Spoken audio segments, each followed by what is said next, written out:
యేసుక్రీస్తు అతి పరిశుద్ధ నామమున మీకందరికీ ప్రేమపూర్వక వందనములు తెలియజేస్తున్నాను.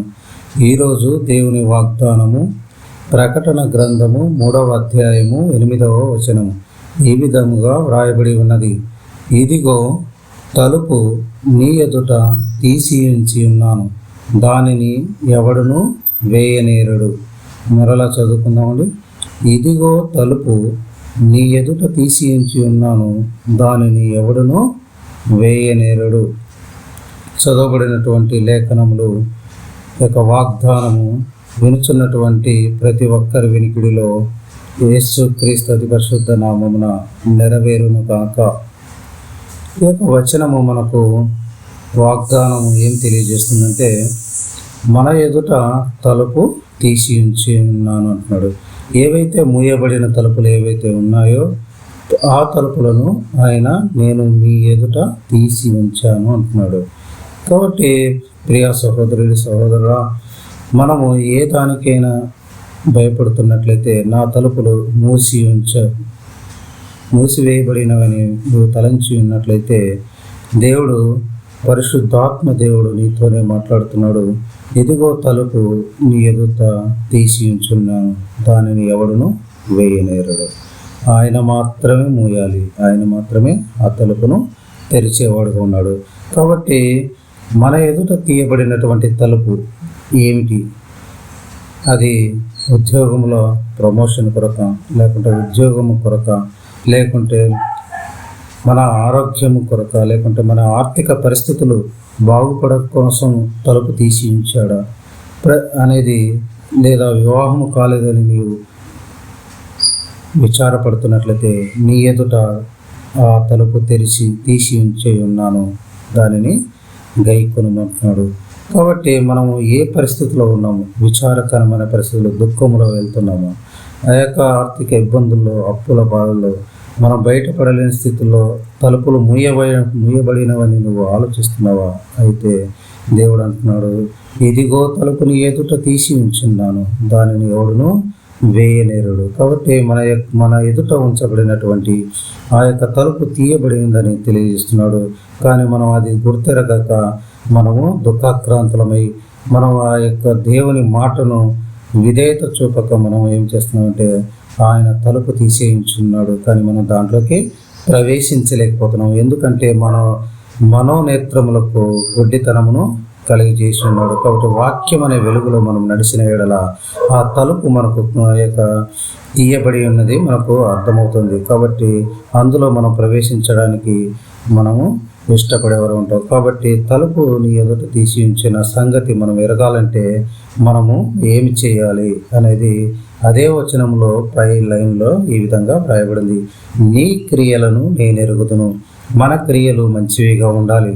ఆ యొక్క తలుపు తీయబడిన తలుపు మనకు తెలియబడాలంటే, మన మనోనేత్రములకు గుడ్డితనము లేకుండా ఉండాలంటే, మనం వాక్యపు వెలుగులో నడవాలంటే మనం ఏం చేయాలంటే మన క్రియలు, ఆయన ఏమంటున్నాడు, నీ క్రియలను నేను ఎరుగుదును, నీ యొక్క క్రియలను నేను ఎరుగుదును అంటున్నాడు. మన యొక్క పనులను ఆయన ఎరిగి ఉన్నాడు. మన క్రియలు ఎలాగున్నాయి? దేవుని వాక్యానుసారంగా ఉన్నాయా, లేకుంటే వాక్యానుసారం కాకుండా లోకానుసారంగా ఉన్నాయా?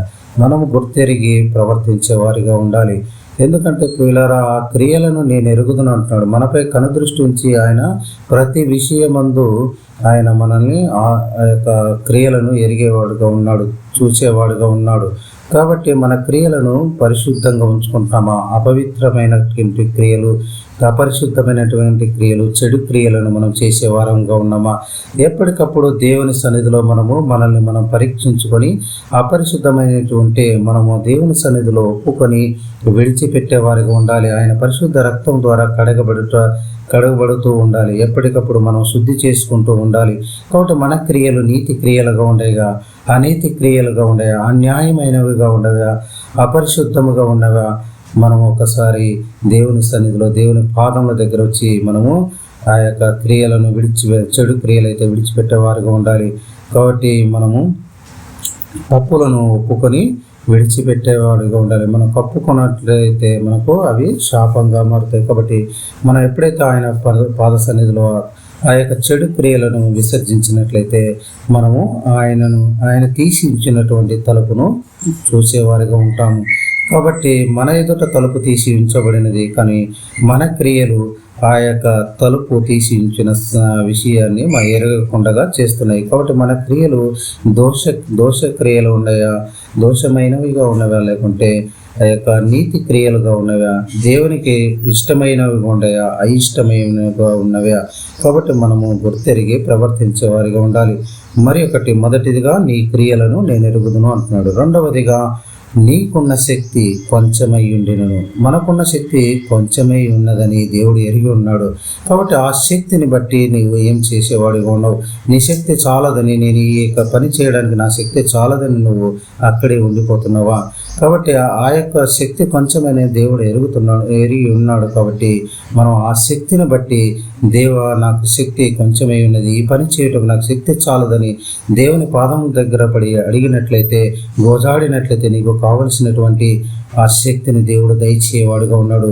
ఆ శక్తి ద్వారా, దేవుడు దయచేసినటువంటి కృప ద్వారా మనము ఏ విషయమైందైతే మనము అతిశయపడుతున్నామో, ఏ విషయమైందైతే మనము లోపభూయిష్టంగా ఉన్నామో, ఏ శ్రమల ఏందైతే మనము శక్తి చాలదు, ఈ శ్రమల నుండి నేను బయటపడలేనని అనుకుంటున్నావో, ఆ యొక్క శక్తిని, ఆ యొక్క శ్రమలను జయించే శక్తిని దేవుడు ఇచ్చేవాడుగా ఉన్నాడు. కాబట్టి ప్రియా సహోదరుడా, నీ యొక్క శక్తిని బట్టి నువ్వు అతిశయపడకుండా, నీ శక్తి చాలదని దేవుడు, శక్తి కొంచెమే ఉందని దేవుడు ఎరిగి ఉన్నాడు. అయినప్పటికీ నీవు బలము పొందుకోవాలంటే, నేను ఎప్పుడు బలహీననో అప్పుడు దేవుని వాక్యం ద్వారా బలపడుతున్నానని ఆ యొక్క అపోస్తలుడైన పౌలు తెలియజేస్తున్నాడు. కాబట్టి ప్రియులారా, మనం ఎప్పుడైతే శక్తి చాలదనుకుంటున్నామో, ఆ యొక్క యెహోషాపాతు కూడా చుట్టూ ఉన్నటువంటి ఈ యొక్క మహోన్నతమైనటువంటి సైన్యాన్ని జయించే శక్తి నాకు చాలదని దేవుని పాదముల దగ్గర ప్రార్థన చేసినట్లుగా చూస్తున్నాం. కాబట్టి నీ యొక్కన్న శక్తిని బట్టి నువ్వు అతిశయించక, బాధపడక, ఏక శ్రమల నుండి, వేదం నుండి, బాధ నుండి, పరిస్థితుల నుండి, యొక్క పర్వతం అంటే ఆ స్థితి నుండి నువ్వు జయించే శక్తిని దేవుడు ఇచ్చేవాడుగా ఉన్నాడు. కాబట్టి దేవుని ఆ శక్తిని కొరకు మనము కోరుకునే వారముగా ఉండాలి. అదేవిధంగా మూడవదిగా, నీవు నా వాక్యమును గైకొని నా నామమును ఎరగననలేదు. ఏమంటున్నాడంటే, నీవు నా వాక్యమును గైకున్నావు, నా నామమును ఎరగననలేదు. మనము దేవుని బిడ్డలమని దేవుడు ఎరుగుతున్నాడు. ఎందుకంటే ఆయన వాక్యాన్ని మనం గైకున్నాము, ఆయన నామాన్ని మనము ఎరగనని ఎక్కడ చెప్పట్లేదు. కాబట్టి ఆయన మన పట్ల సంతోషాన్ని వ్యక్తం చేస్తున్నాడు. కాబట్టి నీవు నా వాక్యంని గైకొని నా నామమును ఎక్కడ ఎరగననలేదు, నా నామాన్ని ప్రకటిస్తున్నావని ఆ యొక్క వాక్యం ద్వారా తెలియవస్తుంది. 3 విషయాలు ఇక్కడ. నీ క్రియలు నేను ఎరుగుదును. మనం చేస్తున్నటువంటి పనులన్నిటినీ ఆయన చూచేవాడుగా ఉన్నాడు. కాబట్టి మన క్రియలు ఏ విధంగా ఉన్నాయి? నీతివంతమైన క్రియలుగా ఉన్నాయా, అనీతివంతమైన క్రియలుగా ఉన్నాయి? దేవునికి ఇష్టముగా ఉన్నవా, అయిష్టముగా ఉన్నవా, పాపభూయిష్టముగా ఉన్నవా, నీతిమంతముగా ఉన్నవా, పవిత్రమైనవిగా ఉన్నవా? మనము గుర్తెరిగి వాటిని, చెడు క్రియలైతే దేవుని ఎదుట సాష్టాంగపడి, సాగిలపడి మనము వాటిని విడిచిపెట్టేవారిగా ఉండాలి. అతిక్రమమును విడిచిపెట్టేవాడు కనికరము పొందును అన్నాడు. కాబట్టి మనం ఈ అతిక్రమములను కప్పుకొనక విడిచిపెట్టి మన క్రియలను శుద్ధి చేసుకునే వారిగా ఉండాలి. ఎప్పటికప్పుడు శుద్ధి చేసుకుని మనము దేవునిలో సాగేవారిగా ఉండాలి. అదేవిధంగా నీకున్న శక్తి కొంచెమై ఉన్నది, మనకున్న శక్తి కొంచెమై ఉండినదని దేవుడు ఎరిగి ఉన్నాడు. కాబట్టి మన సమస్యలు బలమైనవిగా ఉన్నప్పుడు, ఆ సమస్యలను జయించే శక్తి మనకు లేనప్పుడు, ఆ శక్తి కొరకు మనం ఏం చేయాలంటే ఆయన పాద సన్నిధిలో వేడుకొనాలి. దేవా, నా శక్తి చాలట్లేదని, యెహోషాపాతు ఏ విధంగా అయితే ఈ యొక్క సైన్యమును జయించుటకు నాకు శక్తి చాలదని, దేవుని దిక్కు తోచట్లేదు, నీవే దిక్కు అని ఏ విధంగా ప్రార్థించాడో ఆ విధంగా మనము కూడా ప్రార్థించే వారిగా ఉండాలి ప్రియులారా. కాబట్టి అప్పుడే మనము శక్తిని పొందుకొని ఆ సమస్యలపై విజయాన్ని పొందేవారిగా ఉంటాము. అదేవిధంగా మనం ఎప్పటికీ వాక్యాన్ని గైకొని ఉండాలి. ఆయన నామాన్ని మనం ఎప్పుడు ఎరగనని చెప్పకూడదు. మనం ఆయన నామాన్ని అన్ని జనుల ఎదుట ప్రకటించాలి. అప్పుడే ఆయన బిడ్డలుగా, ఆయనకు సాక్షులుగా మనం వెలుగొందుతాం. కాబట్టి ఆయన వాక్యాన్ని గైకొని ఆయన నామాన్ని మనం గణపరిచే వారిగా ఉండాలి. అప్పుడే ఆ యొక్క తలుపు, తీయబడిన తలుపు నీ ఎదుట తీసి ఉంచి ఉన్నానన్నాడు. ఆ తలుపు తీసి ఉంచి ఉన్నాడు. ఆ తలుపు మనకు క్లియర్గా కనబడుతుంది. కాబట్టి ఆ తలుపు తీయబడినదని మనం ఎప్పుడైతే తెలుసుకుంటామో ఆ తీయబడిన తలుపులో నుండి మనము అందులోకి ప్రవేశించి మనం ఆనందాన్ని, సుఖాన్ని, సంతోషాన్ని, ఆనందకరమైనటువంటి జీవితాన్ని, సంతోషకరమైన జీవితాన్ని మనం జీవించే వారముగా ఉన్నాం. కాబట్టి మనకు ఏదైతే మనోవాంఛ కలిగి ఉన్నదో మనం ఈ విధంగా ఉండాలి, నా జీవితం ఈ విధంగా ఉండాలి, నా యొక్క చదువులో నేను ఉన్నతమైన కెరీర్లోకి ఎదగాలి, ఫస్ట్ క్లాస్లో పాస్ అవ్వాలి, మంచి ర్యాంకు సాధించాలి, నేను మంచి డాక్టర్గా ఉండాలి, మంచి ఇంజనీర్గా ఉండాలి, మంచి ఆ యొక్క సొసైటీలో మంచి పేరు ప్రతిష్టలు కలిగి ఉండాలని నీవేదైతే కోరుకున్నావో ఆ తలుపు దేవుడు నీ ఎదుట తెరిచి ఉంచున్నాను అన్నాడు. కాబట్టి ప్రియ సహోదరుడా, నీవు ఆ తలుపును తీసి ఉంచిన తలుపును ఎరిగినట్లయితే నేను ఏ విధంగా ఉండాలనుకుంటున్నావో ఆ విధమైనటువంటి జీవితాన్ని నీకు దయచేసేవాడుగా ఉన్నాడు. కాబట్టి నీవు నమ్మినట్లయితే, నీ ఎదుట తలుపు తీయబడి ఉన్నదని, నీవు ఆపర్చునిటీ ఉన్నదని నీవు నమ్మినట్లయితే ఆ యొక్క తలుపును నీ ఎదుట ఉంచబడినటువంటి ఆపర్చునిటీని నీవు గైకొని ముందుకు వెళ్ళుటకు, ఉన్నత స్థానానికి ఎదుగుటకు దేవుడు కృపను దయచేయునుగాక. అట్టి కృపలో మిమ్మలను బలపరచునుగాక. అట్టి విశ్వాసములో మిమ్మల్ని ఎదుగుదల చేయునుగాక. కాబట్టి ఈ సమయంలో మీ కొరకు ప్రార్థన చేయుచున్నాను. కృప కనికరము గల మహామిక్కిలి ప్రేమ గల మా పరలోక తండ్రి, నీ ఘనమైన పాదములు బట్టి వందనములు, స్తుతులు, స్తోత్రములు నాయన. అవును తండ్రి, ఈ యొక్క సమయంలోనైనా మీరు మాతో మాట్లాడారు తండ్రి. ఇదిగో తలుపు నీ ఎదుట తీసి ఉంచి ఉన్నాను, దానిని ఎవడును వేయనేరుడు. కాబట్టి మీరు తీసి ఉంచిన తలుపును ఎవరు వేయనేరుడు నైనా. మీరు మూసి ఉంచితే తప్ప తండ్రి, అవునైనా మీరు మాత్రమే తీసి ఉంచగలరు, మీరు మాత్రమే మూయగలరు నైనా. మీరు తీసి ఉంచిన తలుపును, తెరిచి ఉంచిన తలుపును ఎవరు మూయనేరునైనా. మా ఎదుట ఉంచబడినటువంటి ఆ యొక్క మేలును తండ్రి, ఆ యొక్క సంతోషాన్నినైనా, ఆ యొక్క జీవితాన్నినైనా, మాకు మార్గదర్శకంగా ఉన్నటువంటి జీవితాన్ని తండ్రి మేము ఏదైతే కోరుకున్నామో తండ్రి, ఆ ఉన్నత స్థానమైనటువంటి కెరీర్నునైనా, మేము కోరుకున్నటువంటి మా ప్రియులు కోరుకున్నటువంటి నైనా ఆ ఉన్నతమైన కెరీర్ను వారికి దయచేయండి దేవా యేసయ్యా. వారి చదువులో ఉన్నతిని అనుగ్రహించండి. వారు కోరుకున్నటువంటి డాక్టర్ సీట్ను అనుగ్రహించండి. వారు కోరుకున్నటువంటి ఇంజనీరింగ్ సీట్ను అనుగ్రహించండి. వారు కోరుకున్నటువంటి జాబ్ను తండ్రి, ఉన్నతమైన జాబ్ను అనుగ్రహించండి. వారు కోరుకున్నటువంటి నైనా జాబ్లో ప్రమోషన్ను దయచేయండి నైనా. అవును తండ్రి, ఆ యొక్క వివాహం కాని బిడ్డలకు తండ్రి మంచి వివాహమును తండ్రి, అవునైనా వారి సకాలంలో జరిగి తండ్రి వారి కుటుంబంలో సంతోషము, నెమ్మదిని కలగజేయండి. ఎవరైతే అనారోగ్యంతో ఉన్నారోనైనా వారికి మంచి ఆరోగ్యం అనే తలుపు తెరిచి ఉన్నారు తండ్రి. అదేవిధంగా తండ్రి తండ్రి ఆర్థిక ఇబ్బందులు కుమిలిపోతున్నారు తండ్రి, పర్వతం లాంటి సమస్యల్లో కుమిలిపోతున్నారో వారి ఎదుట నీవు తలుపు తెరిచి ఉంచున్నారు తండ్రి. ఆ సమస్యను జయించే శక్తిని వారికి ఇచ్చారు నేను నమ్ముతున్నాం తండ్రి.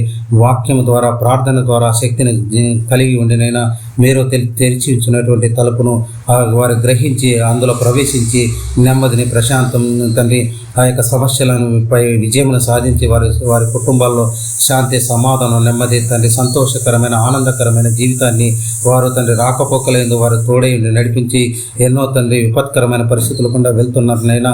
అవును తండ్రి, వారికి మీరు కాపుదల, మీ యొక్క రక్షణ తండ్రి, మీ యొక్క హస్తముల చాటును వారిని కాచి కాపాడి భద్రపరచండి. మంచి ఆరోగ్యాన్ని దయచేయండి.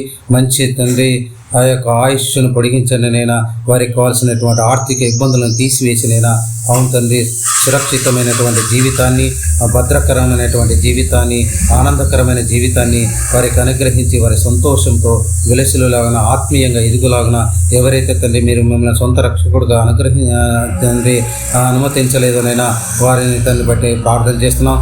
వారు మిమ్మల్ని సొంత రక్షకునిగా తండ్రి అంగీకరించి వారు మీ నిత్య నూతన యొక్క జీవపు వాక్యపు వెలుగులో వారు తండ్రి వెలుగులాగున తండ్రి వారిని కూడా నడిపించమని, ప్రతి ఒక్కరిని తండ్రి వినుచున్న వినికిడిలో తండ్రి ఈ వాగ్దానం నెరవేరి వారి కుటుంబాల వెలుగును, జీవపు వెలుగును ప్రసరింపజేయమని వేడుకుంటూ త్వరలో రానటువంటి యేసు క్రీస్తు అతి పరిశుద్ధ నామమున ప్రార్థన చేసి అడిగి వేడుకుంటాం మా పరమ తండ్రి.